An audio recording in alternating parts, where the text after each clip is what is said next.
यार सच बताओ, जब भी कोई बंदा डाइट कोला ऑर्डर करता है ना, उसके चेहरे पे एक अजीब सी फिटनेस वाली स्माइल होती है।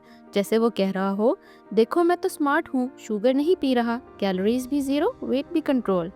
और हम सब ने कभी ना कभी ये ट्राई किया है, राइट? लेकिन सवाल ये है, क्या डाइट कोला वाकई एक सेहतमंद शॉर्टकट है या फिर एक मीठा झूठ?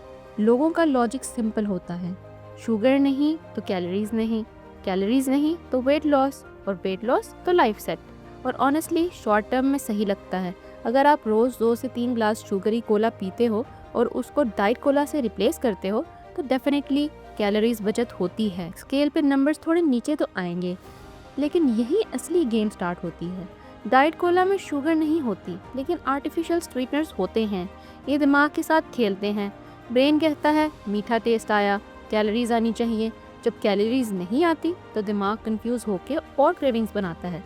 मतलब आपको और फास्ट फूड खाने का मन करेगा। सोचने वाली बात तो ये है, आपने 150 कैलोरीज तो बचा ली, लेकिन क्रेविंग के चक्कर में 500 कैलोरीज और खा ली। नेट रिजल्ट, डाइट कोला 1 और वेट लॉस 0। मेरी एक दोस्त की हैबिट थी, रोज डाइट कोला विद लंच लेती थी। कहती थी शुगर ज़ीरो, सेव कैलोरीज। लेकिन 6 महीने बाद खुद बोली, भाई अब डाइट कोला के साथ मुझे पिज़्ज़ा और बर्गर का कॉम्बो फील होता है। प्लेन फूड तो खाने का दिल ही नहीं करता।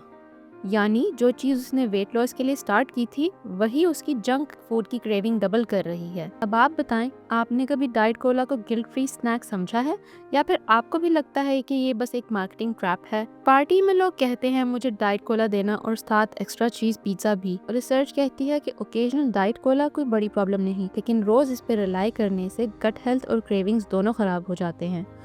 और भाई ऑनेस्टली, अगर कोक ही पीनी है तो कभी कभी रियल वाली पी के सेटिस्फाई हो जाओ। तो कंक्लूजन सिंपल है, डाइट कोला 0 शुगर और 0 कैलोरीज है, लेकिन 0 प्रॉब्लम नहीं है। वेट लॉस का असली शॉर्टकट अब भी वही बोरिंग कॉम्बो है, ज़्यादा से ज़्यादा पानी, एक्सरसाइज और डिसिप्लिन। लेकिन अब आप बताएं, अगली बार पार्टी में आप क्या चूज़ करेंगे, डाइट कोला या बस चिल्ड पानी?